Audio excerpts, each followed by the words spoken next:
Are the rates growing in the population, or is it just, are we more aware of it, or what? The rates are growing in popular culture and media because we have these avenues now where anybody can diagnose anybody.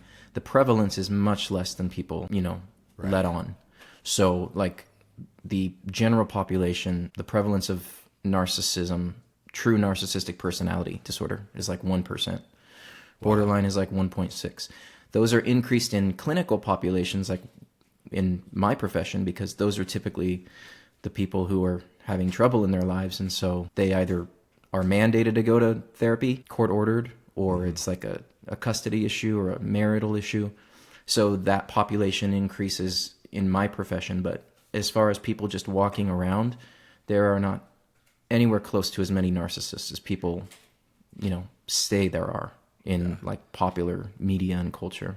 I mean, somebody might have narcissistic traits, right? I mean, we all do have those traits, right? I mean, right. But you take a selfie and post it on Instagram, that's sort of narcissistic, right? But that's different than like a disorder, right? So and then there's this differentiation between normal narcissism, healthy narcissism, and disordered narcissism. There's also so many different definitions of narcissism. So, for example, the narcissism people claim comes from childhood, either overindulgence or neglect.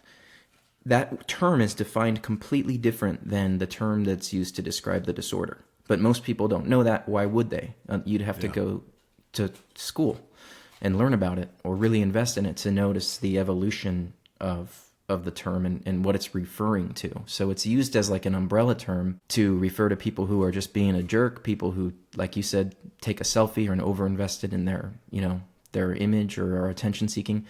We all have traits. The disorder is a result of this predominant trait of grandiosity and this inability to see people as equal. That's really where it gets disordered. Interesting. I sort of touched on it. I mentioned one. There are different types of narcissism, correct? Clinically, there's one type, but I think manipulation-wise, people can be very, very unique. And then that's where the subtypes come in. But those aren't actually like clinical terms for the most part. Okay. They're usually like descriptive terms. Like some people, like you said, portray themselves publicly in a certain way.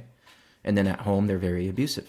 Yeah. And only the people who are being abused, see that part. Everyone else is like, no way, this person's amazing. There's no way I would ever believe that. So there's covert, there's overt. But as far as narcissism is defined clinically, there's not really a differentiation. Like they really truly believe they are better than other people in every way. I mean, that's really what they're right. You're wrong, period. End of discussion.